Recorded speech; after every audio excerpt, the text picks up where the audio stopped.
Let's talk about a child or teen who is quiet, withdrawn, often daydreaming and very much in their head. What could parents do to get to know what's in there and to connect with them better? So these are kids that worry a lot of parents. Of all the 5 types of kids that you talk about in the book, the water child worries parents a lot because they're a little more withdrawn, a little more introspective.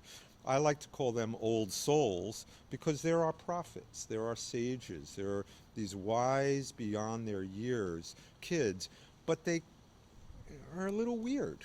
They're not the most popular kid, and we want everybody to be the most popular kid. And we say they dance to the beat of a different drum. And honestly, some of the greatest minds of our country through the years, the poets, and Thoreau and Einstein and Emily Dickinson and Leonardo da Vinci and all these really brilliant minds dance to the beat of a different drum, and we want to encourage that gift. So you have to start with a water child very carefully because they're kind of turtle head in.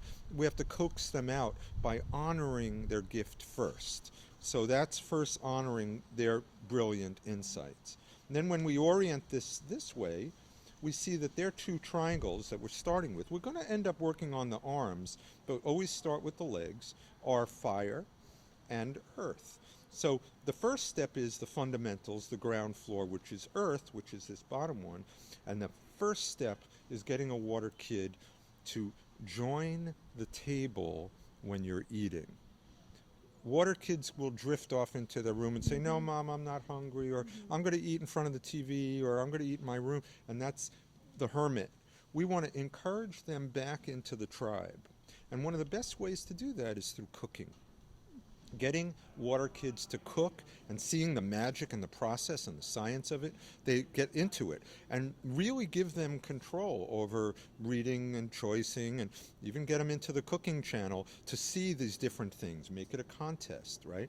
But getting them out of themselves and into cooking for the family on some level, now they're starting to link up. It's not just me against the world. They're starting to understand process of food, process of joining the tribe. Very fundamental. On the other side, of water, we have fire. And fire is interesting because fire on the high level is optimism, zest, the positive outlook, what's right in this situation.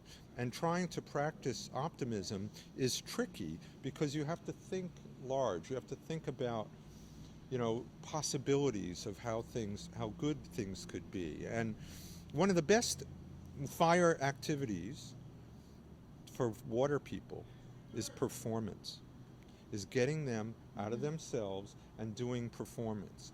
Some of the greatest guitar players I know are water kids. They're amazing people. Or poetry, get them writing poetry, but sharing it with, having the courage to share it and seeing the feedback.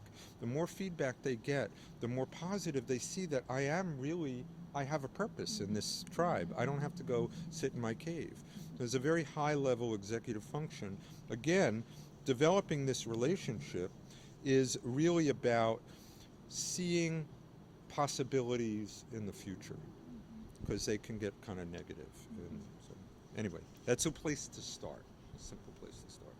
Thank you so much for your insights, Thank your you. zest, your grace, your grit. What did I leave out? And your generosity.